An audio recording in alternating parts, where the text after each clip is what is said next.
আল্লাহ বলে, ও নবীর উম্মত, আমার নবী হাসলে কিরকম লাগে জানো? আমরা বললাম মালিক কিরকম লাগে? তো দুপুর বেলার সূর্য দেখছো নি? আমরা বললাম দেখছি। কিরকম আলো দেয়? আমরা বললাম পুরো দুনিয়া আলোকিত করে ফেলে।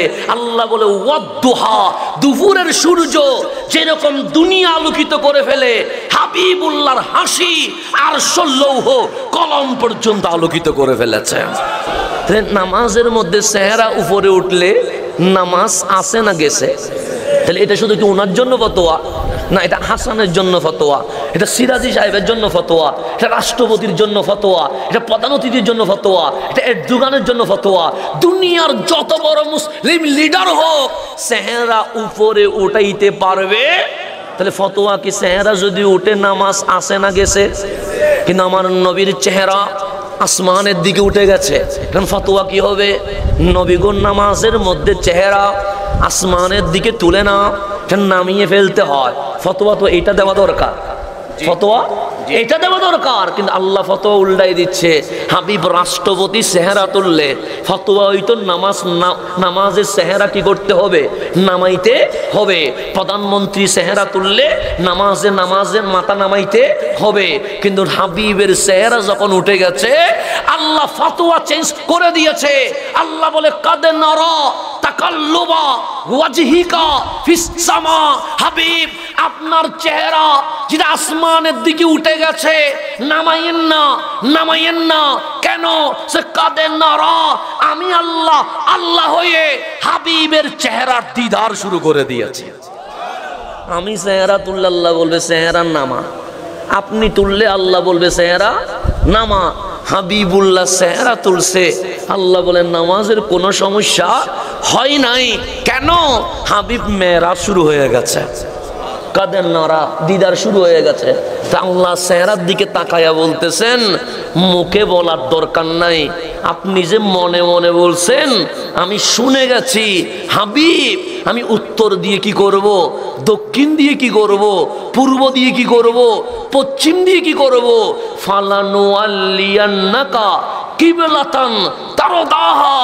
আমার নবী যেদিকে রাজি সেই দিকে ফিরে যাবে। আমি আল্লাহ হাবিবুল্লাহকে রাজি করার জন্য হাবিব যেই দিকে ফিরবে সেটারে ক্যাপলা বানাইয়া দিয়ে দিব। যেহেতু ইসলামী জলসা চলছে, আমাকে আমার প্রিয় গিয়াস ভাই উনি একটা বিষয় নির্ধারণ করেছেন। উনি বলছেন, হুজুর আমরা সুন্নিরা তো রসুলকে বেশি ভালোবাসি, তা আপনার বিষয় শানে রেসালত। আমি মনে মনে ভাবছি, এমন বিষয় আমারে দিলেন যেই বিষয়ের বক্তা আমি না, যেই বিষয়ের বক্তা বিল্লাল হুসেন আনসারি সাহেব না, যেই বিষয়ের বক্তা হাসান সিরাজি না, যেই বিষয়ের বক্তা আমাদের জহিরুল ইসলাম ফরিদি নয়, শানের রেসালতের সর্বপ্রথম মাহফিল স্বয়ং আমার আল্লাহ নিজেই শুরু করে দিয়েছেন। তাহলে বিষয় বড় দামি। যদি বলতাম হাসান সিরাজি সাহেব বলেছে, মানলে মানেন, না মানলে সমস্যা নাই। বিল্লাল আনসারি সাহেব বলেছে, মানলে মানেন, না মানলে সমস্যা নাই। হাসান আজহারি বলেছে, মানলে মানেন, না মানলে সমস্যা নাই। কিন্তু শানে রেসালত যেই বিষয় আপনি আমাকে দিয়েছেন, এটা এমন বিষয় আল্লাহ বলে, হাবিব শানে রেসালত এই বিষয় আমি কোনো বান্দারে দিলাম না, আমি আল্লাহ নিজেই আপনি নবীর শানে রেসালত আলোচনা শুরু করে দিয়েছেন। তাহলে আমার তাকবীর, আল্লাহু আকবার, নারে তাকবীর, আল্লাহু আকবার, নারে রিসালাত, ইয়া রাসূলুল্লাহ, নারে রিসালাত, ইয়া রাসূলুল্লাহ, ফরিদপুরি। তো শানে রেসালত আপনারা শুনতে রাজি আছেন কি নাই? আছেন। যেমন এই যে পোস্টার, এটা কারা করেছে বলবেন? আয়োজক কমিটি করেছে। এখানে আমার নাম আছে না নাই? আছে। এটার লিমিট আছে আজ পর্যন্ত, আগামীকাল দিলে আর কেউ নিবে না। তাহলে পোস্টার আছে, আমার নাম আছে। পোস্টার নাই, আমার নাম নাই, ফেসবুক আছে, আমার ছবি আছে, ফেসবুক হ্যাক হয়ে গেছে, ছবি চলে গেছে, ইউটিউব আছে, ভিডিও আছে, ইউটিউব একদিন ধ্বংস হয়ে যাবে, ভিডিও খুঁজে পাওয়া যাবে না। তো আল্লাহ বলেন, হাবিব শানে রিসালাত, আপনি নবীর শান কত বড় জানেন? পোস্টার লাগবে না, ব্যানার লাগবে না, টিম লাগবে না, ফেসবুক লাগবে না, ইউটিউব লাগবে না। ওয়ারাফানা লাকা যিকরাক, আমার হাবিবের শান আমি আল্লাহ নিজেই বাড়িয়ে দিয়েছে। তাহলে আমার নবীর শান বাড়িয়েছেন কে? আল্লাহ। ওয়ারাফানা, রাফানা মানে সুউচ্চ করেছি, বুলন্দ করেছি, উঁচু করেছি। মাওলা কি উঁচু করেছো? সে যিকরাক, আপনি নবীর নাম, আপনি নবীর মান, আপনি নবীর সম্মান, আপনি নবীর ইজ্জত আমি আল্লাহ উপরে তুলেছি। মালিক কেন তুলেছ? এখন আপনারা মাহফিলে এসেছেন কারে রাজি করতে? আল্লাহরে রাজি করতে। নামাজ পড়েন কেন? আল্লাহরে রাজি করতে। রোজা রাখেন কেন? আল্লাহরে রাজি করতে। কোরআন পড়েন কেন? আল্লাহরে রাজি করতে। জিকির করেন কেন? আল্লাহরে রাজি করতে। শুধু আমরা নয়, জমিনের নিচে পানি, পানির উপর জমিন বসে আছে, ডানেও হেলে না, বামেও পড়ে যায় না। কিরে জমিন স্থির আছো কেন? জমিন বলবে আল্লাহর রাজি করতে চায়। এখানে আসমান আছে, কুটি নাই, আসমান দাঁড়িয়ে আছে। আসমান দাঁড়িয়ে আছো কেন? বলবে মাওলার রাজি করার জন্য। সমুদ্র ঢেউ দিচ্ছে, সমুদ্র ঢেউ দিচ্ছ কেন? বলবে মাওলার রাজি করার জন্য। গাছ অক্সিজেন দিচ্ছে, গাছ অক্সিজেন বিলাও কেন? বলবে মাওলার রাজি করার জন্য। শেষ কথাই মাখলুকাতে যা আছে সবাই বলে আল্লাহ রাজি হোক, আল্লাহ রাজি হোক। আপনার আমার বাবা আদম 300 বছর কেঁদেছে কেন? আল্লাহর রাজি করার জন্য। খলিলুল্লাহ আগুনে পড়ছে আল্লাহর রাজি করার জন্য। ইউনুস আলাইহিস সালাম মাছের পেটের ভিতরে ঢুকে গেছে আল্লাহর রাজি করার জন্য। আইয়ুব আলাইহিস সালামের শরীরে পোকা এসে মাংস খাচ্ছে, তখনও আইয়ুব বলছে আলহামদুলিল্লাহ। উনিও বলে আল্লাহ রাজি হোক। সবাই বলে আল্লাহ তুমি রাজি হও, তুমি রাজি হও। তা আল্লাহ বলে হাবিব, কেউ নামাজ পড়ে আল্লাহ যেন রাজি হয়ে যায়, কেউ রোজা রাখে আল্লাহ যেন রাজি হয়ে যায়, কেউ কোরআন পড়ে আল্লাহ যেন রাজি হয়ে যায়, কেউ জিকির করে আল্লাহ যেন রাজি হয়ে যায়। আমি শানে রিসালাত, আমার নবীর শান বাড়িয়েছি কেন জানেন? লাকা আই লিরিদাইক ইয়া রাসূলুল্লাহ। সবাই চায় আল্লাহ রাজি হোক, আমি আল্লাহ চাই আমার নবী যেন রাজি হয়ে যায়। তাহলে এটা আমি বলি না, এটা বলছে কে? আল্লাহ। আমার বিষয় শানে রিসালাত, তো সেটাই আমি বুঝাচ্ছি। তা আল্লাহ বলছে ওয়ারাফানা লাকা যিকরাক, হাবিব আমি আল্লাহ আপনার জিকির, আপনার মান, আপনার সম্মান, আপনার ইজ্জত বাড়িয়েছি। লাকা, সবাই বলে আল্লাহ রাজি হোক, আর আমি আল্লাহ বলি আগে আমার নবী রাজি হোক। তাহলে নবী রাজি হইলে আল্লাহ রাজি হয় কি হয় না? হয়। এই আয়াত নাজিল করেছে কে? কোরআনে আছে না নাই? আছে। এখন আসেন গভীর মনোযোগ। কোরআন নাজিল করেছে আল্লাহ, তাফসীর করেছে রাসূলুল্লাহ। কথা ঠিক নেই? আল্লাহ বলেছে কুল হু আল্লাহু আহাদ, তাফসীর করেছে রহমাতুল লিল। আল্লাহ বলেছে ইকরা বিইসমি রাব্বিকাল্লাযী খালাক, তাফসীর করেছে রহমাতুল লিল। আল্লাহ বলেছে আলহামদুলিল্লাহি রাব্বিল আলামিন, তাফসীর করেছে রহমাতুল লিল আলামিন। কেন? নবী ছাড়া এই জমিনে কোরআনের তাফসীর কারো পক্ষে করা সম্ভব নয়। কেন? আল্লাহ বলে কোরআন নাজিল করেছি আমি আর রহমান আল্লামাল কোরআন। আমার নবী দুনিয়ায় আসার আগে আমি আল্লাহ আমার নবীরে ছাত্র বানায়া পুরা কোরআন শিখিয়ে দিয়েছে। তাহলে আমার নবী আল্লাহ থেকে শিখে আসছে কি আসে নাই? কে বলছে? আমি কোরআন পড়ছি মাকতাবে। সিরাজি হুজুর কোরআন পড়ছে কোথায়? মাকতাবে। আনসারি হুজুর কোরআন পড়ছে কোথায়? মাকতাবে।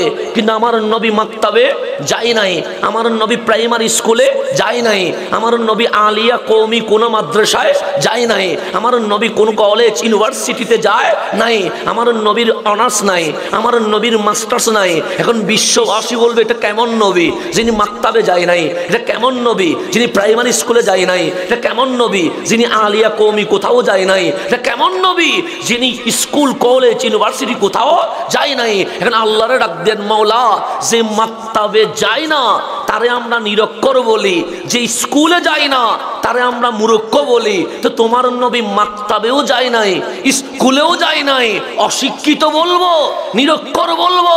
আল্লাহ বলে বলিস না। আমরা বললাম কেন? সে কে মাক্তাবে যায়?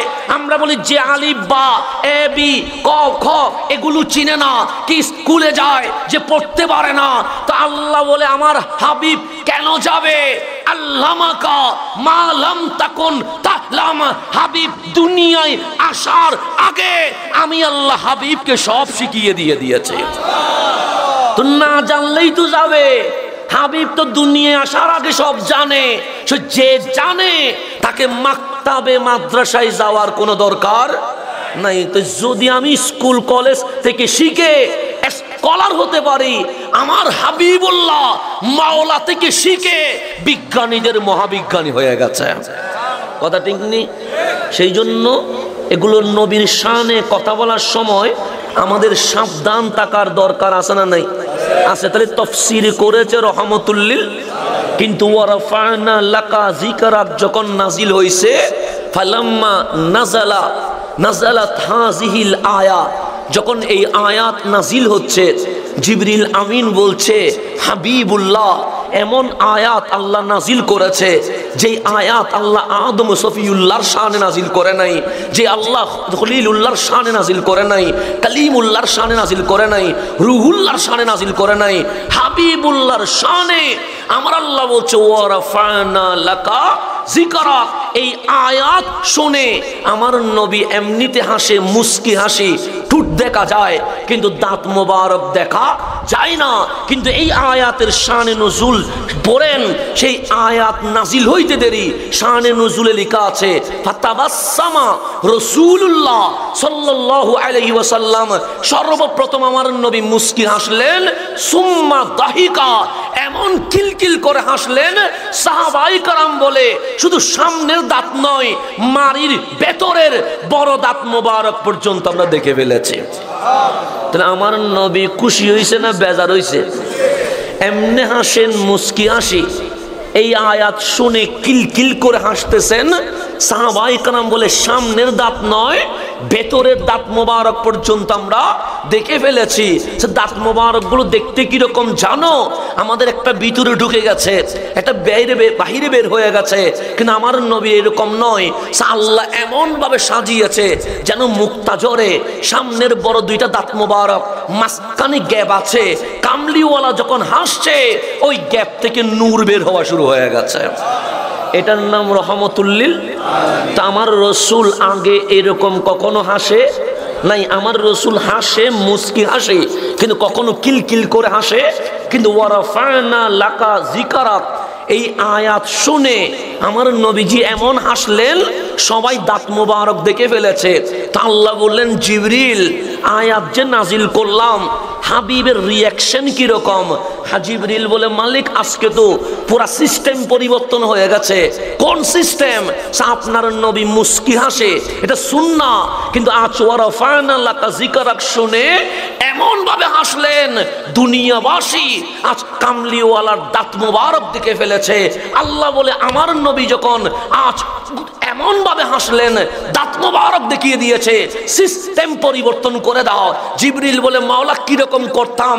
সে এতদিন আয়াত নাজিল করছে কে? সে আল্লাহ। তাফসীর করছে কে? সে রাসূলুল্লাহ।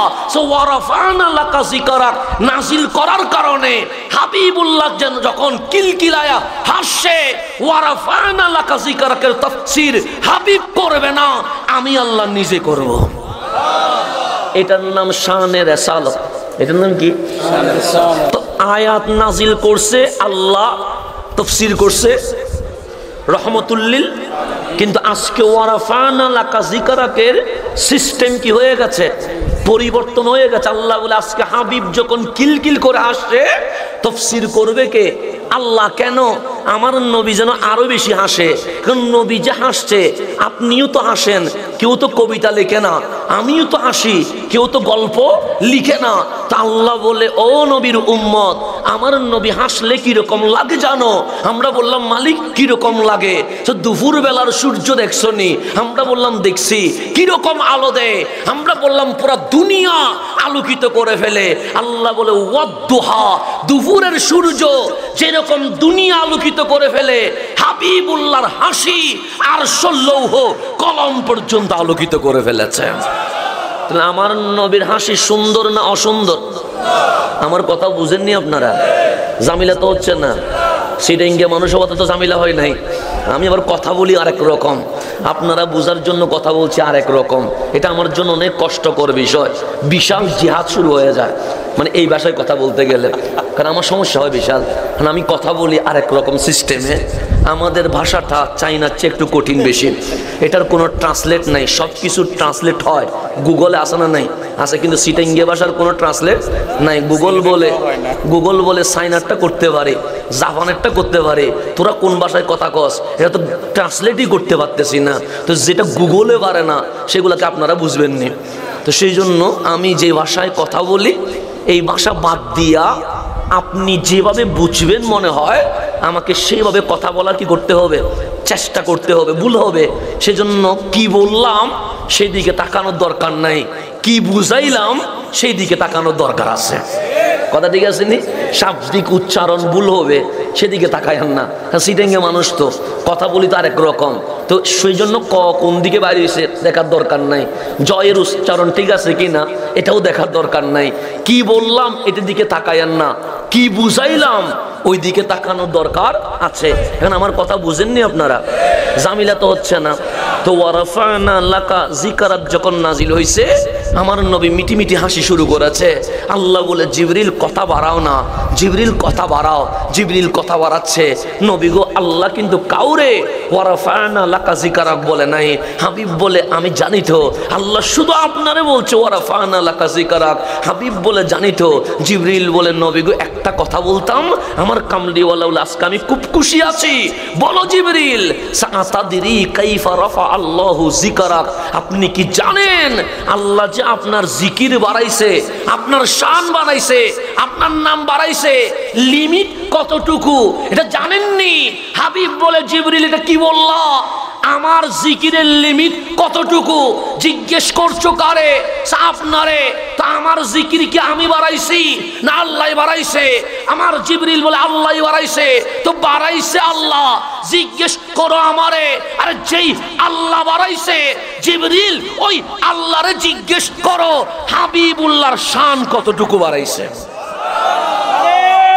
তাকবীর, নারে রিসালাত, আহলে সুন্নাত ওয়াল জামাত, হযরত মাওলানা সৈয়দ হাসান আল আজহারি সাহেব, নারে তাকবীর।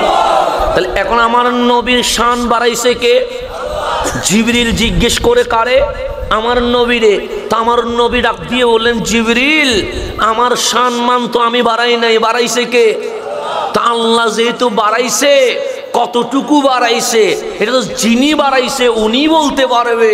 জিবরিল ডাক দিলেন মালিক আপনি বললেন কথা বাড়াইতে, আমি কথা বাড়াইতে যায়া এমন প্রশ্ন করে বসলাম, হাবিব এমন উত্তর দিয়েছে সামনে যাওয়ার সম্ভব হচ্ছে না। আল্লাহ বলে জিবরিল কি বললা?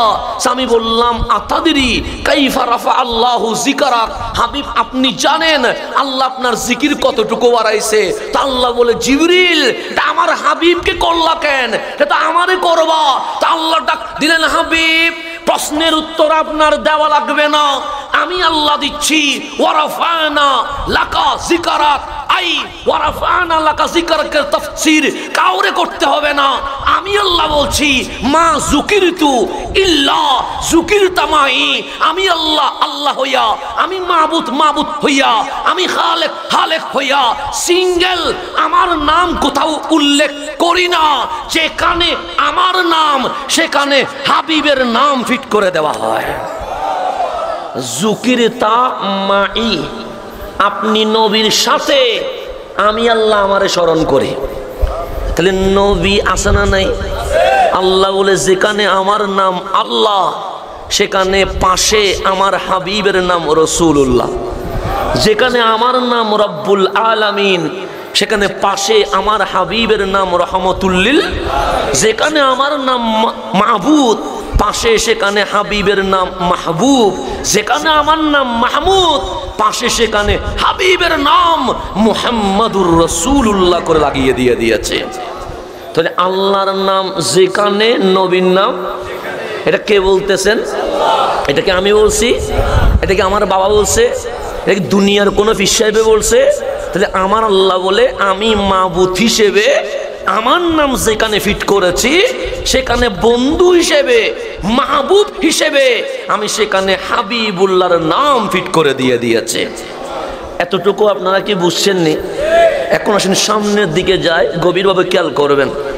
আমি হাসান আপনাদের এলাকায় আগেও আসছে, পুরাতন না, নতুন না, পুরাতন মানুষ। আপনাদের 5 দিন ব্যাপী তাফসীরুল কোরআন হয়, হ্যাঁ এইদিকে হয় হাই স্কুল মাঠে, সেখানেও আমি আসছি। কথা ঠিক নেই? তবে আশেপাশে আরো অনেক মাহফিলে আসা হয়েছে, এখানে একটাও মনে বাদ দেওয়া হয় না আলহামদুলিল্লাহ। তো নতুন না পুরাতন? পুরাতন। আমি আমার মায়ের পেটে আসছি। কোথায়? মায়ের পেটে। আমার মা জানে ওনার পেটে একটা সন্তান আসছে, কিন্তু আমার মায়ের পেটে যখন আমি, আমার মা জানে না এটা ছেলে নাকি মেয়ে। কথা ঠিক নেই? তো যেখানে আমার মাই জানে না সেখানে কি আপনারা তখন আমারে চিনেননি? আপনিও চিনেন না, আমার বাবাও চিনে না। কেন? মায়ের পেটে ছেলে না মেয়ে এটা আমার মাই জানে না, সেখানে আমার বাবার জানার কোনো সুযোগ। আমি দুনিয়াতে আসলাম, আমার মা দেখলো ছেলে, আমার বাবা বলল নাম তার হাসান। তো সর্বপ্রথম আমার মা বাপ চিনল। তো জন্মের আগে আমার মাও আমারে চিনে নাই, আমার বাপও আমারে চিনে নাই, আমার সমাজও আমারে চিনে নাই। তো মানুষ চিনে কখন? জন্মের পরে। আরো বড় হলাম, আমার সমাজ চিনল, 34 বছর হলো, আপনারা চিনলেন, আবার মারা যাব 34 বছর পর হয়তোবা সোনার বাংলাদেশে আমারে আর কেউ চিনবে না। কথা ঠিক নেই? এরকম হবে কি হবে না? হবে তো। আপনারা যদি বলি বাবার নাম কি, বলতে পারবেন। দাদার নাম কি, বলতে পারবেন। দাদার বাবার নাম কি, বলতে পারবেন নি? বলতে পারবেন না। কেন? ভুলে গেছেন। তো দাদার বাবা মারা গেছে কয় বছর হবে? 35 বছর, 40 বছর। নামও ভুলে গেছেন, কবর কোথায় সেটাও জানেন না। আমি যার জায়গায় এটা আমার বাবার, আমার বাবা যার জায়গায় এটা আমার দাদার, আমার দাদা যার জায়গায় এটা আমার দাদার বাবার। কিন্তু উনার নাম আমরা কি হয়ে গেছি? ভুলে গেছি। কিন্তু একটু যদি বুকে হাত দিয়ে বলেন পীরানে পীর, বড় পীর আব্দুল কাদের জিলানী বললে এই নাম কি কখনো ভুলে যায়? মনে আছেন এটা? ওনারা কেউ দেখছেন? উনি কি আমাদের বাবা লাগে, চাচা লাগে, দাদা লাগে, নানা লাগে? বাংলাদেশে কখনো আসছে? কিন্তু যখন বলছেন বড় পীর আব্দুল কাদের জিলানী, বলতে দেরি মন বলছে আমাদের আপন কেউ ছিল। মন বলছে না? আপন মনে হয় না পর মনে হয়? আপন মনে হয়। কয়শো বছর আগে? আজকে থেকে 800 বছর আগে, 40 বছর আগে দাদার বাবা মারা গেছে, নাম ভুলে গেছেন। 800 বছর আগে বাগদাদের আব্দুল কাদের জিলানী বললে মনে রেখে দিয়েছেন। এতগুলো মানুষ সবাই বড় পীরকে চিনেন, দেখি একজন মানুষ বলেন আজ থেকে 800 বছর আগে ওই গৌসে পাক পীরানে পীরের আমলে ইরাকের প্রেসিডেন্টের নাম কি ছিল? বলতে পারবেন নি? তাহলে 800 বছর আগে রাষ্ট্রপতির নাম মুছে গেছে, কিন্তু বড় পীরের নাম রয়ে গেছে। কথা দিননি? আরো কাছে আসেন, খাজায়ে খাজেগান, রাজায়ে হিন্দুস্তান, খাজা মাইনুদ্দিন চিস্তি আজমিরি সঞ্জিরি বললে আপনাদের পরিচিত মনে হয় না অপরিচিত মনে হয়? পরিচিত মনে হয়। তাও 800 বছর আগে। ইন্ডিয়ার নায়ক নায়িকার নাম বলো, বাই সিরিয়াল বলতে পারবে, একটাও কি হবে না? ভুল হবে না। কিন্তু এখন দেখি বলো যুবকরা যে খাজা মাইনুদ্দিনের আমলে নায়কদের মধ্যে সেরা নায়ক কে ছিল? নাম বলতে পারবে? নায়কের নাম মুছে গেছে, আমার খাজা মাইনুদ্দিনের নাম রয়ে গেছে। কথা দিননি? আরো কাছে চলে আসেন, সুলতানে বাঙ্গাল হজরতে বাবা শাহজালাল ইয়ামানি বললে সেনা সিনা লাগে না, অসেনা লাগে? সেনা লাগেনি। তো বাংলাদেশে যেহেতু ক্রিকেট সবাই বুঝেন, সাধারণ মাশরাফি বললে চিনেন, সাকিব বললে চিনেন, তামিম বললে চিনেন, দেখি বলেন তো বাবা শাহজালালের আমলে বাংলাদেশ ক্রিকেটের ক্যাপ্টেনের নাম কি ছিল? বলতে পারবেন নি? তাহলে ক্রিকেটারের নাম মুছে গেছে, শাহজালালের নাম রয়ে গেছে, নায়ক নায়িকার নাম মুছে গেছে, খাজা মাইনুদ্দিনের নাম রয়ে গেছে, রাষ্ট্রপতির নাম মুছে গেছে, পীরানে পীরের নাম রয়ে গেছে, প্রধানমন্ত্রীর নাম মুছে গেছে, খাজা বাবা ফরিদপুরীর নাম রয়ে গেছে। কেন কেন কেন? তখন আমার আল্লাহ বলবে রাষ্ট্রপতি, প্রধানমন্ত্রী, নায়ক, খেলোয়াড় দুনিয়ার জন্য দুনিয়া করেছে, মরার পর 20-30 বছর পর মুছে গেছে, কিন্তু আমার আব্দুল কাদের, আমার মাইনুদ্দিন, আমার শাহজালাল, আমার ফরিদপুরি দুনিয়ার জন্য দুনিয়া করে নাই, আল্লাহ এবং রসুলের জন্য করার কারণে কিয়ামত পর্যন্ত নাম রয়ে গেছে। কথা ঠিক নেই? সেই জন্য আল্লাহর ওলিদের নাম এভাবে রয়ে যায়। আপনি 360 আউলিয়া মুছে ফেলতে পারবেন না, আপনি 12 আউলিয়া মুছে ফেলতে পারবেন না, আপনি শামানত মুছে ফেলতে পারবেন না, আপনি গরিবুল্লাহ মুছে ফেলতে পারবেন না, আপনি শাহপুরি মুছে ফেলতে পারবেন না, আপনি খাজা নায়তপুরি মুছে ফেলতে পারবেন না, আপনি খাজা বাবা ফরিদপুরি মুছে ফেলতে পারবেন না, আপনি শাইন শায়েসির কোড মুছে ফেলতে পারবেন না। কেন? তাদের দুনিয়াটা আল্লাহ এবং রসুলের জন্য ছিল। কথা ঠিক নেই? দুনিয়ার জন্য করলে ফসি যায়, আল্লাহ এবং রসুলের জন্য করলে পুরাটা জিন্দেগি কিয়ামত পর্যন্ত জিন্দা হয়ে যায়। আল্লাহ যেন আমাদেরকে বোঝার তৌফিক নসিব করেন। তাহলে আমাদেরকে মানুষ চিনে জন্মের পর। কিসের পর? জন্মের আগে কেউ কাউরে চিনেনি, চিনে না। এখন গভীর মনোযোগ, শানের রিসালাত, এটা আমার বিষয়। আমার চিনছেন জন্মের পর, আমার সিরাজি ভাইকে চিনছেন জন্মের পর, আমার আনসারি ভাইকে চিনছেন জন্মের পর, আমার ফরিদি ভাইকে চিনছেন জন্মের পর। পৃথিবীর রাষ্ট্রপতি, প্রধানমন্ত্রী, এমপি, সচিব, আমলা, উপদেষ্টা যা আছে সবাকে চিনছেন জন্মের পর। কিন্তু আল্লাহ ডাক দিলেন, হাবিব মক্কাবাসীরে আপনার পরিচয় দিয়েন না। হাবিব বলে মাওলা না চিনলে মাহফিল কি শুনবে? আপনি আমারে চিনেন না, আমার মাহফিলকে আপনি শুনবেন? কারণ যারে চিনি না তার বক্তব্য শুনি না, যারে চিনি না তার মাহফিল মানি না, যারে চিনি না তারা আমার ভালো লাগবে না। কারণ না চিনলে মোহাব্বত হবে কেমনে? মোহাব্বত না হইলে শুনবো কেমনে? সুতরাং আগে চিনানোর দরকার আছে না নাই? আছে। কিন্তু আল্লাহ বললেন, হাবিব আপনি ডাইরেক্ট কালিমার দাওয়াত দিয়ে দেন। হাবিব বলে, মাওলা আমার নাম যে মুহাম্মদ এটা বলতে হবে না, আমার মায়ের নাম যে আমেনা এটা বলতে হবে না, আমার বাবার নাম যে আব্দুল্লাহ এটা বলতে হবে না, আমার দাদার নাম যে আব্দুল মুত্তালিব এটা বলতে হবে না, আমার বংশ যে কোরাইশ এটা বলতে হবে না, আমার বংশ যে হাশেমি এটা বলতে হবে না, আমি যে খলিলুল্লাহর বংশধর এটা বলতে হবে না। আল্লাহ বলে কোনো বলা লাগবে না। কেন? সাহাবী মানুষকে মানুষ চিনে জন্মের পর, কিন্তু শানের রিসালাত আপনি এত দামি, আপনারে মক্কাবাসী চিনে, আপনারে ইহুদিও চিনে, আপনারে খ্রিস্টানও চিনে, আপনারে মুশরিকও চিনে, আপনাকে মদিনার মানুষও চিনে, আপনাকে বিশ্ববাসী চিনে। হাবিব বলে, মাওলা কেমনে? আল্লাহ বলে, ইয়াজিদুনাহু মাকতুবান ফিত তাওরাতি ওয়াল ইনজিলি। হাবিব আপনি নবী দুনিয়ায় আসার 1000 কোটি বছর আগে আমি আল্লাহ নিজে তাওরাত ইনজিলের পৃষ্ঠায় পৃষ্ঠায় আপনি নবীর জীবনী লিখে দিয়ে দিয়েছেন। তাহলে মানুষের জীবনী লেখে জন্মের পর, জন্মের আগে কোনো জীবনী লেখা? কাজী নজরুলের জীবনী লেখা হয়েছে কাজী নজরুল মরার পরে। কথা ঠিক না? জসিমউদ্দিন কবির জীবনী লেখা হয়েছে জসিমউদ্দিন মরার পরে। জীবনী লেখা হয় জন্মের পরে। আল্লাহ বলে, আমার হাবিবুল্লাহর শান কতটুকু জানো? আমরা বললাম, মালিক কেমন?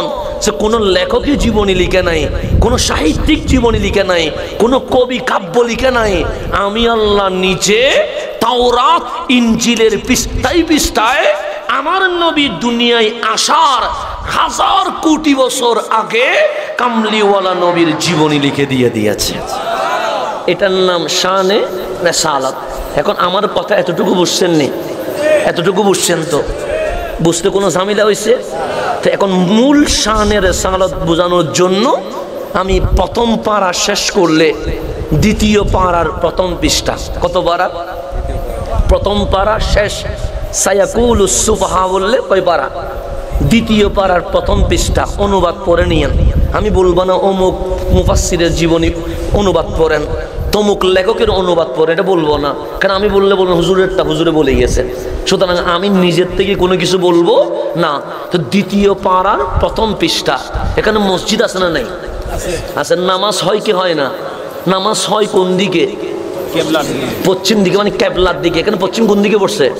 মানে আপনারা যেদিকে আছেন এটার নাম কাবা, কথা ঠিক না? এখন নামাজ যদি এইদিকে পড়ি হবে নি?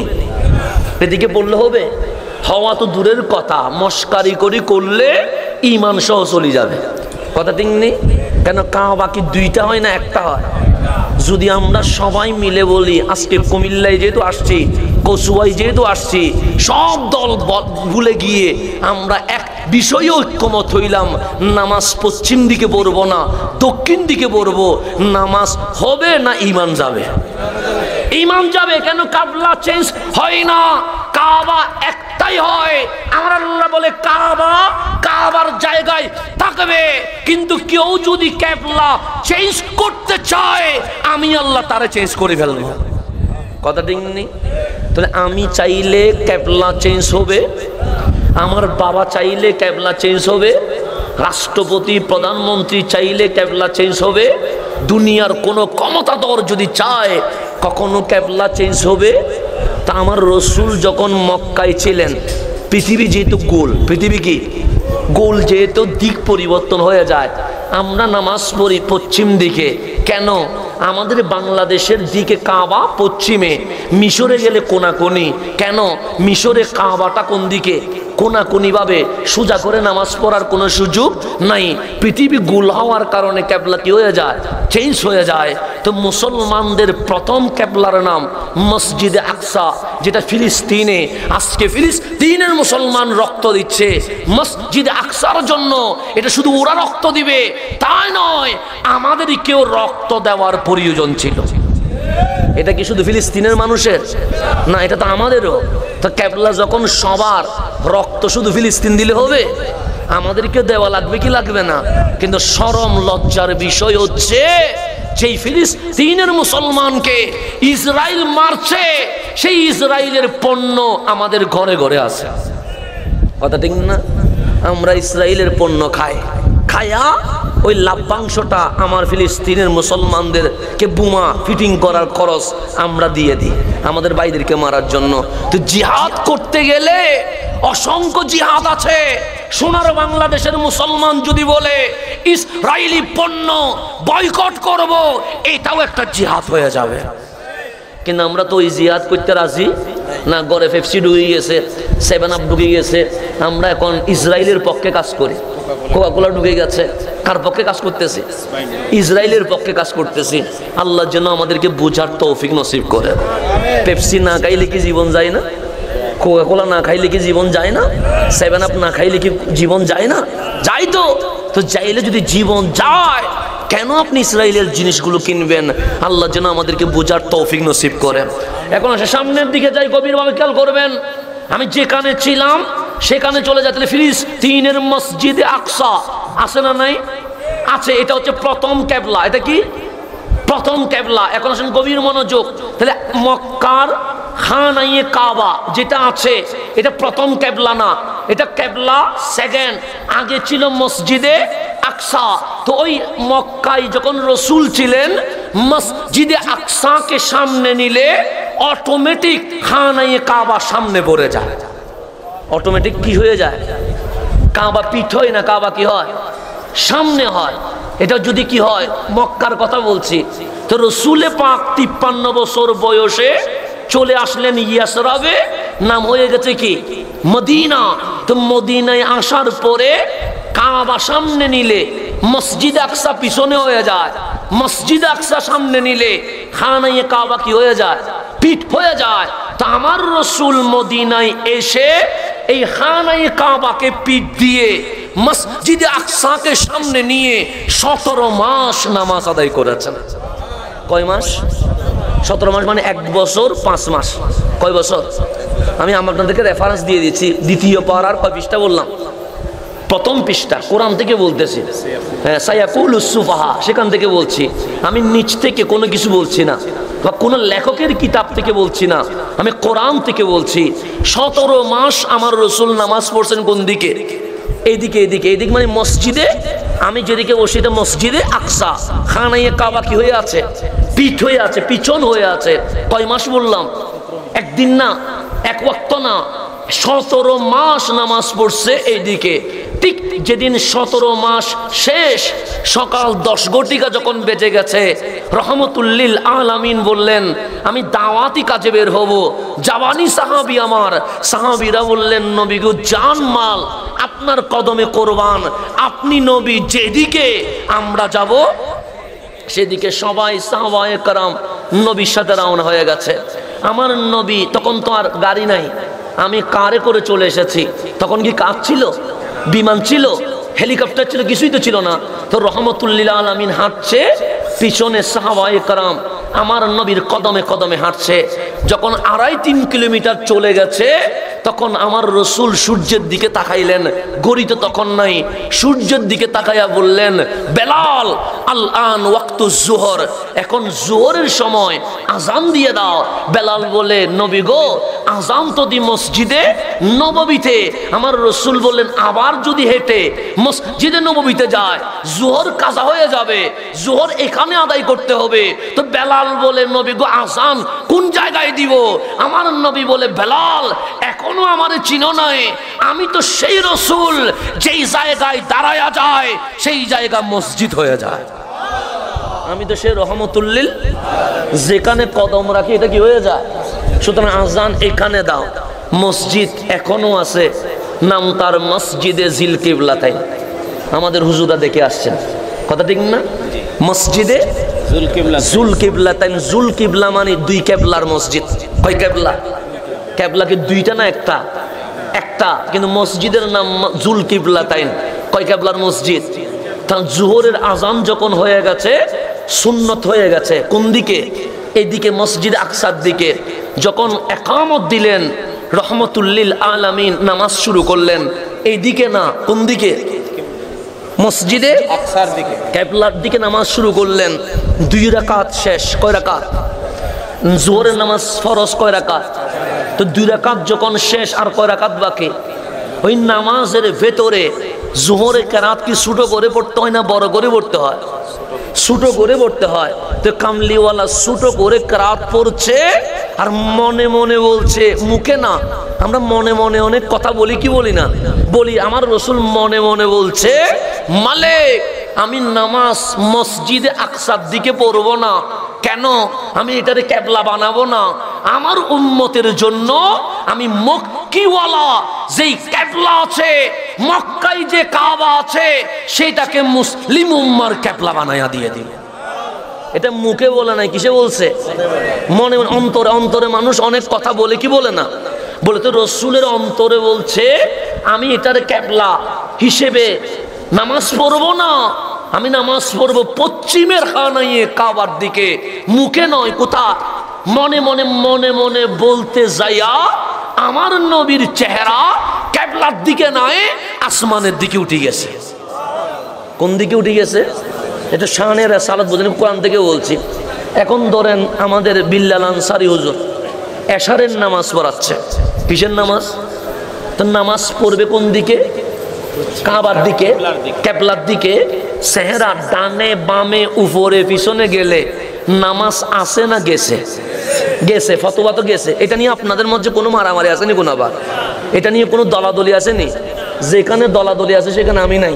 সুতরাং এই যে ডানে বামে উপরে পিছনে গেলে নামাজ আছে না গেছে?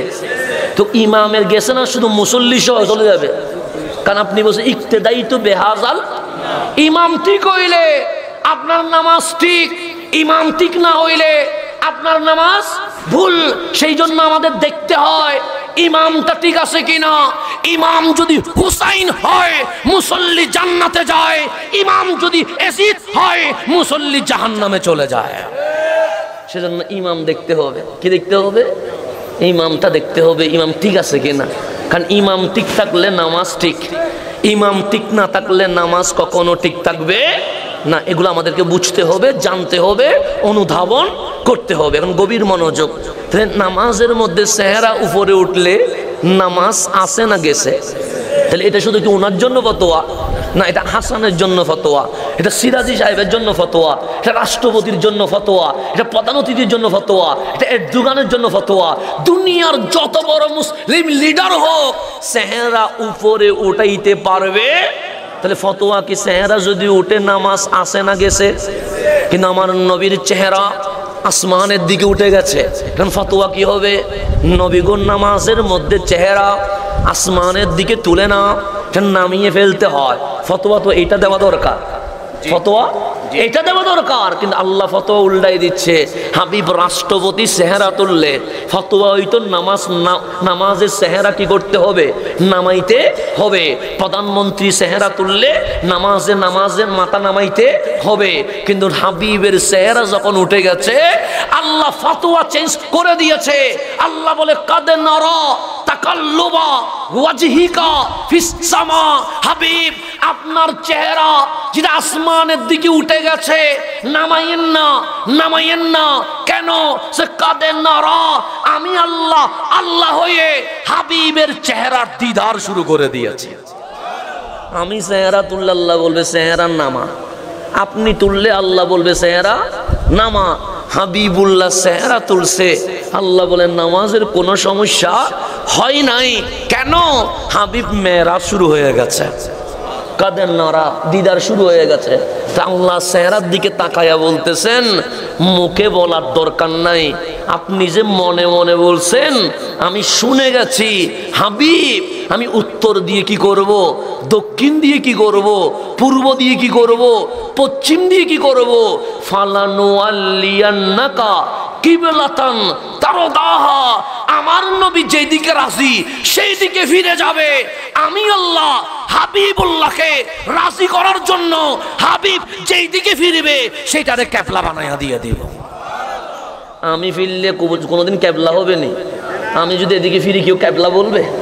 এদিকে ফিরলে ক্যাবলা বলবে, এদিকে ফিরলে ক্যাবলা বলবে। কেন? কারণ আমার নাম উম্মত, আর আমার নবীর নাম ইমামুল আম্বিয়া। আল্লাহ বলে পূর্ব পশ্চিমের দরকার নাই, ফিলিস্তিন আর কাবার দরকার নাই। ফালানুয়াল্লিয়ান্নাকা কিবলাতান তারদাহা। হাবিব যদি আজকে উত্তর দিকে ফিরে, উত্তর ক্যাবলা হয়ে যাবে। হাবিব যদি 1 মাস পরে পূর্ব দিকে ফিরে, পূর্ব ক্যাবলা হয়ে যাবে। হাবিব যদি 1 বছর পরে পশ্চিম দিকে ফিরে, পশ্চিম ক্যাবলা হয়ে যাবে। হাবিব যেই দিকে রাজি, আমি আল্লাহ হাবিবকে খুশি করার জন্য সেটারে ক্যাবলা বানাইয়া দিয়ে দিব। এটার নাম রহমতুল্লিল। এটা হইছে জোহরের নামাজের সময়। কোন সময়? এখন নামাজের মধ্যে কথা বলার কোনো সুযোগ আছে নাই। তাই আল্লাহ তো বলতে পারতেন, হাবিব এই জোহরের নামাজ শেষ হইলে আপনি সাহাবীদেরকে বলে দিবেন আসর থেকে ক্যাবলা কি হয়ে যাবে, চেঞ্জ হয়ে যাবে, পশ্চিমে চলে যাবে। এটা তো বলা উচিত, কিন্তু আল্লাহ সেটা বলে নাই। আল্লাহ ফাওয়াল্লি ওয়াজহাকা শাতরাল মসজিদিল হারাম। এখন নামাজের ভেতরে আপনি রাসূল মসজিদে আকসা বাদ দিয়া খানায়ে কাবার কিবলা বানাই ফেলেন। এখন নামাজের ভিতরে। আচ্ছা, এখন মঞ্চ বানাইছেন পূর্ব দিকে, এদিকে পূর্ব না। আমি যদি এখান থেকে উঠি দৌড় দিয়ে ওইদিকে চলে যাই, তাকরীর করা শুরু করি, আপনাদের মধ্যে চিল্লাচিল্লি শুরু হয়ে যাবে না? স্টেজ বানাইলাম পূর্ব দিকে, হুজুর দৌড় দিয়ে চলে গেল কোন দিকে? হ্যাঁ, ওই দিকে যাইয়া নামাজ শুরু করছে, তা আপনাদের মধ্যে চিল্লাচিল্লি শুরু হয়ে যাবে না? স্বাভাবিক শুরু হয়ে যাবে। কি হয়েছে? স্টেজ বানাইলাম, ফুল দিলাম, লাইট দিলাম, মাইক দিলাম, উনি উঠি দৌড় দিয়ে ওইখান থেকে মাহফিল শুরু করছে।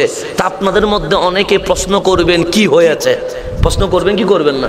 সামান্য স্টেজ চেঞ্জ করলে চিল্লানি হয়। আজকে বাবা আদম থেকে ঈসা রুহুল্লাহ তাক সকল নবী রাসূলের কিবলা মসজিদ আকসা চেঞ্জ হবে, সেখানে চিল্লাচিল্লি হতে পারে কি পারে না? পারে তো। আমার নবী নামাজের মধ্যে যদি ওই দিক থেকে যদি দুধ দিয়া এইদিকে চলে আসে, সাহাবীরা চিল্লাইয়া বলবে না কি হইছে? বলবে না? তা আল্লাহ বলছেন নামাজের ভেতরে ফাওয়াল্লি, নামাজের ভেতরে কি করবেন? কিবলা চেঞ্জ করে দিবেন। মানে 2 রাকাত যেখানে আছেন সেখানে আপনি পূর্ববাদ দিয়া ডাইরেক্ট সামনে এসে কাবারে কাবা বানাবেন। তাহাবিব বলে মওলা নামাজের ভেতরে যদি আমি দৌড় দিয়া পূর্ববাদ দিয়া পশ্চিম কাবা বানাই, চিল্লা চিল্লিতে হইতে পারে। আল্লাহ বলে সেটাই তো আমি দেখব, কে চিল্লায় আর কে হাবিব ফেরার সাথে ফিরে যায়, এটা আমি দেখব। কে প্রশ্ন করে আর কে আমার নবী ফিরার কারণে কি হয়ে গেছে, ফিরে গেছে, এটা আমি দেখব। সেজন্য আল্লাহ বলছে আমি যেন জানতে পারি কে আমার নবীর আদেশ মানে আর কে দলিল খোঁজে, এটা যেন আমি কি করতে পারি, জানতে পারি। তা হাবিবুল্লাহ জোহরের নামাজের 2 রাকাতে ওইটা বাদ দিয়া এইদিকে চলে আসছে। নবীজি ফিরতে দেরি, সাহাবায়ে কেরাম নবীর সাথে সাথে ফিরে গেছে। নবীর সাথে সাথে কি হয়ে গেছে, ফালাম্মা ইনসরাফা, নামাজ যখন শেষ, নামাজ যখন কি হয়ে গেছে, শেষ হয়ে গেছে, আমার নবী মুসল্লিদের দিকে ফিরছে। সেজন্য আমাদের ইমাম সাহেবগণ নামাজ পড়ায়া মুসল্লিদের দিকে ফিরে, এটা সুন্নাহ।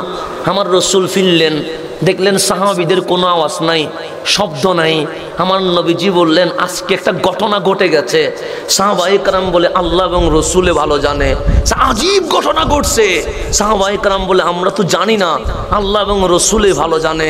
আমার নবী বলে তোমরা কি জানো না আজকে মসজিদে আকসা বাদ দিয়া আমি নবী খানায়ে কাবাকে কিবলা বানায়া দিয়েছি।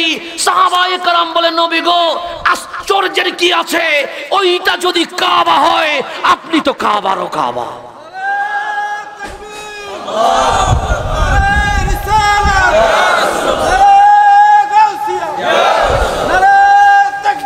সেই দিন সাহাবায়ে কেরাম পরীক্ষায় পাশ হয়ে গেছে। আল্লাহ বলে ঈমান যখন চিনছো রাদিয়াল্লাহু আনহুম, আমি মালিক তোমাদের উপর রাজি হয়ে গেছে। তাহলে এখন বলেন আমার নবীর দাম আছে না নাই? আছে। এখন বাংলাদেশে অনেকে ফ্রি বই দিয়ে বলবে কাবায় গিয়েছো, মদিনায় যাওয়ার দরকার নাই, এরকম বলবে কি বলবে না? আমি কারো নাম বলতেছি না, এরকম অনেকে বলে কি বলে না? এয়ারপোর্টের মধ্যে ফ্রি বই দেয়, কাবার ফজিলত লেখে, বলে মদিনার কোনো কি নাই ফজিলত নাই। হ্যাঁ নাই কাবা লাব্বাইক বলবা, কিন্তু নবীর রওজায় যাওয়ার কোনো দরকার নাই। এখন কি আপনি মোল্লার বক্তব্য মানবেন না বুখারী শরীফের হাদিস মানবেন? কোনটা মানবেন? বুখারী। আমার যুবকরা তো বুখারী ছাড়া কিছু মানতে চাই না, আমি বুখারী ছাড়া বক্তব্য রাখতে চাই না, কারণ যেটা মানবেন না সেটা বলার কোনো দরকার নাই। আসেন বুখারী শরীফে চলে আসেন। আমার ভাই গিয়াস ভাই যখন বলছে শানে রিসালাত, এটাও একটু বুঝেন। শানে রিসালাত হযরতে আনাস বিন মালিক, হযরতে আবু সাঈদ খুদরি সহ অসংখ্য সাহাবী রাসূল এই হাদিসটা বর্ণনা করছেন রাদিয়াল্লাহু তাআলা আনহুম। তো সাহাবী রাসূল বলছেন আমার নবীজি যোহরের নামাজ আদায় করলেন। কিসের নামাজ? কোথায়? মসজিদে নববীতে। কোথায়? তো মসজিদ শুধু মসজিদ ছিল না, যখন আমরা এশারের নামাজ পড়ে মসজিদে কি দিয়ে দিয়েছি? তালা মেরে দিয়েছি। কেন? আমাদের মসজিদে শুধু নামাজ হয়, কিন্তু আমার নবীর মসজিদটা শুধু নামাজ নয়, এখানে লেখাপড়া হয়, এখানে সংসদ বসে, এখানে বিচার হয়। এই মসজিদে নববী থেকে কামলিওয়ালা ইসলামী খেলাফত কায়েম করা শুরু করে দিয়েছে। একটা মসজিদ, মসজিদ কয়টা? এটা মাদ্রাসাও, এটা মসজিদও, এটা আদালতও, এটা সংসদ ভবনও, এখান থেকে সব চলে। তো মদিনার সকল মানুষের সমস্যা হলে আসে কার দরবারে? নবীর দরবারে। তো জোহরের নামাজ যখন শেষ, বিভিন্ন গোত্র এসেছে সমস্যা নিয়ে। তার মধ্যে মদিনার গ্রামের একটা সম্মানিত গোত্র ছিল, নাম বনি আমর বিন আউফ। আমর বিন আউফ গোত্র, তারা বেশি ভদ্র ছিল, তাদের বড় সুনাম ছিল, কিন্তু মাঝে মাঝে অশান্তি হয় কি হয় না? হয়। তো বনি আমর বিন আউফ গোত্রে মারামারি বেজে গেছে। এমন মারামারি আসছে কেউ কারো বিচার মানে না, কেউ কারো বিচার মানে না। যখন কেউ কারো বিচার মানে না, সবাই সিদ্ধান্ত নিলেন রহমতুল্লিল আলামিন যদি আমাদের গ্রামে এসে বিচার করে দেয় তাহলে আমাদের কোনো আপত্তি নাই, আমার নবী যা বিচার করবে আমরা তাই মানব। এখন বনি আমর বিন আউফ গোত্র এসে বললেন ইয়া রাসূলুল্লাহ, আমাদের মধ্যে মারামারি বেজে গেছে, অনেক মানুষ আহত হয়ে গেছে, অনেক মুরব্বী চাইলেও মসজিদে নববীতে আসার মতো শক্তি নাই। তা আমরা 2-3 জন প্রতিনিধি এসেছি আপনারে কষ্ট দেওয়ার জন্য। আমার রসুল বলেন কি কষ্ট দিবা? আমাদের মধ্যে যে মারামারি আসছে এটার কোনো সমাধান নাই, আপনি নবী ছাড়া আপনি গেলেই সমাধান হয়ে যাবে। এখন ইয়া রাসূলুল্লাহ আপনি যাবেন কিনা? আমার নবী আনা নবীর রহমা, আমি রহমতের নবী, নিজে কষ্ট পাইতে পারি কিন্তু উম্মতকে কষ্ট দিতে পারি না। এটার নাম রহমতুল্লিল। তো সেখানে হাদিসে লেখা আছে খারাজান নবী সাল্লাল্লাহু আলাইহি ওয়াসাল্লাম, আমার নবী তাদেরকে সাথে নিয়ে বের হয়ে গেলেন। কেন? সে লিয়ুসলিহা বাইনাহুম, উভয়ের মাঝে সমাধান করার জন্য। রসুল পাক যখন চলে গেছে, গ্রামে চলে গেছে, মসজিদে নববী থেকে অনেক দূরে, এখন মারামারি যেহেতু বেজেছে, এই পক্ষের কথাও শুনতে হবে, ওই পক্ষের কথাও শুনতে হবে। কথা শুনতে শুনতে ফাহানাতিস সালাত, আসরের নামাজের সময় হয়ে গেছে। সৈয়দুনা বেলাল আজান দিয়ে দিয়েছে। আজান যখন শেষ, সুন্নত আদায় হয়ে গেছে। সুন্নত যখন শেষ, কামলিওয়ালা রসুল এখনো আসে নাই বিদায় সাহাবায়ে কেরাম জামাত আদায় করে নাই। বেলাল দেখতে পাচ্ছে সূর্য আস্তে আস্তে লাল হয়ে যাচ্ছে, নামাজের সময় শেষ হওয়ার পথে।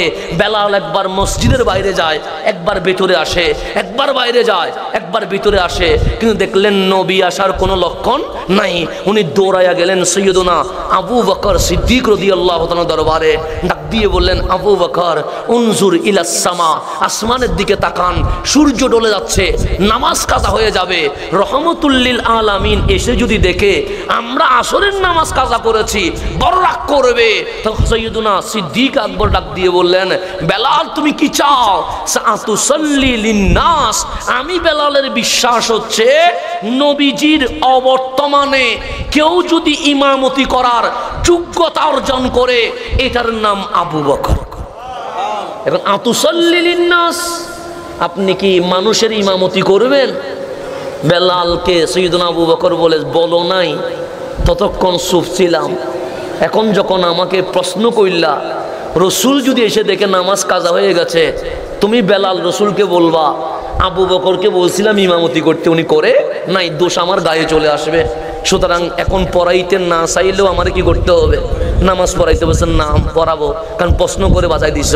তো আমার সৈয়দুনা সিদ্দিক আকবর ইমামের মুসল্লায় চলে গেছে, পাগড়ি বেঁধে বসে গেছে। সৈয়দুনা বেলাল একামত দিয়ে দিয়েছে, আসরের নামাজ কি হয়ে গেছে? শুরু হয়ে গেছে, নামাজ চলছে। তো এই আপনাদের মাঝে এশারের নামাজ যখন চলবে, আমি যদি আসি তাকবীর দিবেন? যেমন আমি আসতেছি, আমাদের বেলাল আনসারী সাহেব দাঁড়াই গেছেন, তাকবীর দিলেন, এটার নাম সম্মান দিছেন। কিন্তু এশারের নামাজে কি উনি তাকবীর দিবে? কারণ নামাজে কারো সম্মান চলবে, চলবে শুধু কার সম্মান? তো এমপি সাহেব আসলেও পিছনে দাঁড়াবে, মন্ত্রী আসলেও পিছনে দাঁড়াবে, হাসানের বাবা আসলেও কোন জায়গায় দাঁড়াবে? পিছনে দাঁড়াবে। তো হাদিস কি বলছে? বুখারীর হাদিস, ফাসাল্লাহ, নামাজ কি হয়ে গেছে? শুরু হয়ে গেছে, নামাজ চলছে। সে ফাজ্জা রাসূলুল্লাহ সাল্লাল্লাহু আলাইহি ওয়াসাল্লাম ওয়ান নাসু ফিস সালাহ, আমার নবী তাশরীফ আনলেন মসজিদে নববীতে। কোন অবস্থায়? সে যেই অবস্থায় সিদ্দিক আকবরের ইমামতিতে সাহাবীরা নামাজ পড়তে শুরু করে দিয়েছে। তো শরার মধ্যে লেখা আছে 2 রাকাত শেষ হয়েছে। কয় রাকাত? বুখারী শরাতে লেখা আছে 2 রাকাত শেষ হয়েছে, আর কয় রাকাত বাকি? তো রসুলে পাক এসে কোথায় দাঁড়াবে? পিছনে তো দাঁড়াবে। নামাজ যখন চলে কোথায় দাঁড়াবো? লাইন যেখানে শেষ সেখানে তো দাঁড়াবো। তো রহমতুল্লিল আলামিন এসে পিছনের কাতারে দাঁড়ায়া আল্লাহু আকবার নিয়ত বাঁধিবেছে। ডানের সাহাবী দেখছে রহমতুল্লিল, বামের সাহাবী দেখছে রহমতুল্লিল। এখন ধরেন আমার বাবা আসছে, আমি দেখতেছি আমার বাবা, আমি কি নিয়ত ভেঙে ফেলবো? না, আমার নিয়তও থাকবে। আমার বাবাও আল্লাহু আকবার বলে কি করবে? নিয়ত বেঁধে নামাজ পড়বে।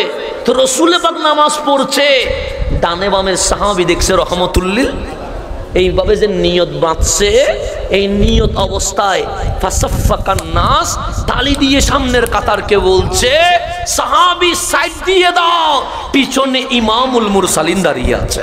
সে আমার নবী ফাশারান নবী সাল্লাল্লাহু আলাইহি ওয়াসাল্লাম কামলিওয়ালা এইভাবে হাত তুললেন, ইশারা করলেন, আবু বকর সাহাবী আমার তাজিমে তালি মেরেছে, নামাজ ভাঙ্গে নাই, কাতার ছেড়ে দিয়েছে, নামাজ ভাঙ্গে নাই। তুমি কাবা ছেড়ে আমার দিকে তাকাইছো, নামাজ ভাঙ্গে নাই। আতিম্মু সালাতাকুম, বাকি নামাজ কন্টিনিউ করো, বাকি নামাজ চালায়া যাও। যখন রাসূল পাক হুকুম দিলেন, সাইয়্যিদুনা সিদ্দিক আকবর ইমামতির মুসল্লায় দাঁড়িয়ে আছে, নিয়ত যে বাঁচছে, নিয়ত ছেড়ে দিয়েছে। ফারাফা ইয়াদাইহি, দুই হাত আসমানের দিকে তুলে দিয়েছে, ডাক দিচ্ছেন মালিক। ছিলাম আবু বকর, তোমার নবীর কদমে এসে হলাম সাহাবী, সাহাবী থেকে হলাম সিদ্দিক, সিদ্দিক থেকে আজকে তোমার নবী বলছে ইমামতি করো। আমার যে ইমাম বলছে তোমার হাবিবুল্লাহ, এটার চেয়ে বড় সার্টিফিকেট এই জমিনে আর হতে পারে না। তোমার হাবিবুল্লাহ ইমাম বলার কারণে আবু বকর তোমার প্রশংসা আদায় করেছে। হামিদাল্লাহ। মোনাজাত শেষ করে ইমামতির মুসল্লায় আর থাকে নাই, পিছনের কাতারে চলে আসছে। এখন বলেন ইমামের মুসল্লা আর কেউ আছে নাই? নবীজিও প্রথম কাতারে, সিদ্দিক আকবরও প্রথম কাতারে। এটা সাহাবীদের নামাজ, এটা কোনো মোল্লার নামাজ না, এটা বেদাতীদের নামাজ না, এটা সাহাবীদের নামাজ। এটা কাদের নামাজ? সাহাবীদের নামাজ। রাসূল পাকও প্রথম কাতারে, সিদ্দিক আকবর পিছনে চলে গেছে। ফাতাকাদ্দামা রাসূলুল্লাহ সাল্লাল্লাহু আলাইহি ওয়াসাল্লাম, আমার নবী সামনের কাতারে আসলেন। নতুন করে কামত নয়, নতুন করে নিয়ত নয়, যেখানে সিদ্দিক আকবর শেষ করছে সেখান থেকে বাকি নামাজ আমার নবী পড়াইয়া দিয়ে দিয়েছেন। দুই ইমামে কয় ওয়াক্ত? এক ওয়াক্ত। ফালাম্মা ইনসারাফা, নামাজ যখন শেষ হয়ে গেছে, রহমতুল্লিল আলামিন মুসল্লিদের দিকে ফিরলেন, ডাক দিলেন ইয়া আবু বকর, বলেন হে আবু বকর। বসা থেকে দাঁড়িয়ে গেছেন। ইয়া রাসূলুল্লাহ ফিদাকা আবি ওয়া উম্মি, আমার মা বাবা আপনার কদমে কোরবান। বলেন না। আমার রাসূল মা মানা আকা আন তাসবুতা ইজ আমারতুক, আমি তোমারে বললাম নামাজ কন্টিনিউ করো, তুমি নামাজের ইমামতি না করে পিছনে আসলা কেন? তোমারে কে নিষেধ করেছে? সাইয়্যিদুনা আবু বকর ডাক দিয়ে বললেন, নবী গো কেউ নিষেধ করে নাই, কিন্তু আমার ঈমানে নিষেধ করছে। আমার কিসে নিষেধ করছে? এই সুন্নিয়ত বুখারী থেকে আসছে, সুন্নিয়ত এইভাবে করে আসছে, সুন্নিয়ত বেশে আসে নাই, সুন্নিয়ত কামলিওয়ালার কদম থেকে এসেছে। সেজন্য আপনি চাইবেন বাসায় আযাবে চা হবে না। সিদ্দিক আকবর কি বলছে দেখেন, বলছে আমাকে কেউ নিষেধ করে নাই, আমার ঈমান নিষেধ করেছে। আবু বকর তোমার ঈমান কি? আবু বকর উত্তর দিচ্ছে, আবু কুহাফার ছেলে আবু বকরের কি যোগ্যতা আছে? রহমতুল্লিল আলামিন পিছনে থাকবে, আবু বকর সামনে থাকবে। নবীর আমার আকীদা, এটারে সামনে নিলে নামাজ হয়, আর এটারে পিছনে দিলে ইমাম চলে যায়। কেন? এটা যদি কাবা হয়, আপনি তো কাবারও কাবা। এখান থেকে সুন্নিরা রাসূলকে কাবারও কাবা বলে। এমনি বলি না, আমরা বুখারী থেকে পেয়েছি। আল্লাহ যেন আমাদেরকে বুঝার তৌফিক নসিব করেন। এটাই হচ্ছে খাজা বাবা ফরিদপুরীর আদর্শ, এটাই হচ্ছে আউলিয়া কেরামের আদর্শ, এটাই হচ্ছে কাদেরী, চিশতি, নকশবন্দি, মুজাদ্দিদি, রেফাই, যত তরিকা আছে বাংলাদেশে সহ সারা বিশ্বে, সবার একটাই এজেন্ড, সেটা হচ্ছে উম্মতে মুহাম্মাদিকে যেন মদিনার সাথে সম্পর্ক করে দেওয়া যায়। কথা ঠিক নেই? শানের সালত হচ্ছে কাবা, এটা কাবা। কাবার দিকে নামাজ পড়লে তখন কবুল হবে যখন অন্তরে কাবারও কাবা মদিনাওয়ালার মোহাব্বত থাকবে। মোহাব্বত ছাড়া নামাজ কখনো কবুল। সেজন্য আমরা আকীদার কথা বলি, অনেকে রাগ করে যে এগুলা ওরা কেন বলবে, ওরা এগুলো বলে কেন? এগুলা না বললে নামাজ হবে না, এগুলা না বললে রোজা হবে না, এগুলা না বললে হজ হবে না। ঈমান যদি না থাকে নামাজ হবে না। এখন আসলে আমার কথা শেষ দিকে নিয়ে আসছি। এশারের নামাজ লাগবে নি? লাগবে তো নাকি? এশারের নামাজ 4 রাকাত যেটা ইমামের পিছনে পড়ছেন, এটাকে আমরা ফরজ বলি। কথা ঠিক নেই? এরপরে 2 রাকাত পড়ছেন, এটারে আমরা সুন্নত বলি। এটা নিয়ে মারামারি আসেনি কোনো? এরপর আমার মুরব্বীরা সময় পাইলে আরো 2 রাকাত পড়ছেন, এটার আমরা কি বলি? নফল বলি। এরপর আমরা 3 রাকাত পড়লাম, এটার আমরা কি বলি? বিতির কি হয়? ওয়াজিব হয়। দেখেন নামাজ একটা ইবাদত, কখনো ফরজ, কখনো ওয়াজিব, কখনো সুন্নত, কখনো নফল। মাহে রমজান আসলো, রোজা ফরজ হয়ে গেছে, আর আইয়ামে বীজে রাখলেন, সুন্নত হয়ে গেছে। মান্নত করলেন ওয়াজিব হয়ে গেছে, এমনি রাখলেন নফল হয়ে গেছে। যে কখনো ফরজ, কখনো ওয়াজিব, কখনো সুন্নত, কখনো নফল। আমার ভাই বললেন শানের রেসালত বলেন, এখন আমি যে নবী নবী করলাম, আপনি বলেন নবীর মোহাব্বত কি ফরজ? আমি বলবো না। নবীর মোহাব্বত কি ওয়াজিব? আমি বলবো না। নবীর মোহাব্বত কি সুন্নত? আমি বলবো না। এখন আমার যুবক গরম হয়ে গেছে, বেটা যেটা ফরজ নয়, যেটা ওয়াজিব নয়, যেটা সুন্নত নয়, সেটা নিয়ে তুই 1.5 ঘন্টা কথা বলিস কেন? ফরজ নিয়ে মাহফিল কর, ওয়াজিব নিয়ে মাহফিল কর। আমার যুবকের পায়ে হাত রেখে বলি, ফরজ, ওয়াজিব, সুন্নত, নফল কখন কবুল হবে? যখন বুকে ঈমান থাকবে। ঈমান না থাকলে ফরজ, ওয়াজিব, সুন্নত কখনো কবুল। হিন্দু যদি নামাজ পড়ে কাজ হবে না, বৌদ্ধ যদি কোরআন মুখস্থ করে কাজ হবে না, খ্রিস্টান যদি হজে যায় কোনো কাজ হবে না। কেন? সেও তো মানুষ, আপনিও তো মানুষ, তারটা হয় না কেন? তখন বলবেন ঈমান নাই। তো নবীর ভালোবাসা কি ফরজ? আমি বলবো না। নবীর ভালোবাসা কি ওয়াজিব? আমি বলবো না। নবীর ভালোবাসা কি সুন্নত? আমি বলবো না। তাহলে কি? আমি বলবো আমারে জিজ্ঞেস করিয়েন না, ওলামায়ে কেরামরে জিজ্ঞেস করিয়েন না, আমার বাপ দাদারে জিজ্ঞেস করিয়েন না, ইমাম বুখারীকে জিজ্ঞেস করেন। ইমাম বুখারী আপনারা আমরা মানি, বলেন নবীর ভালোবাসা কি? ইমাম বুখারী বলে ফরজ, ওয়াজিব, সুন্নত কবুল করতে কি লাগে? আমরা বললাম ঈমান লাগে। ইমাম বুখারী বলে নবীর ভালোবাসা ফরজ তো নয়, ওয়াজিব তো নয়, সুন্নত তো নয়, হুব্বুন নবী সাল্লাল্লাহু আলাইহি ওয়াসাল্লাম মিনাল ঈমান। ফরজ, ওয়াজিব, সুন্নত কবুল করাইতে ঈমান লাগে। আমার নবীর ভালোবাসা ডাইরেক্ট ঈমান হয়ে গেছে।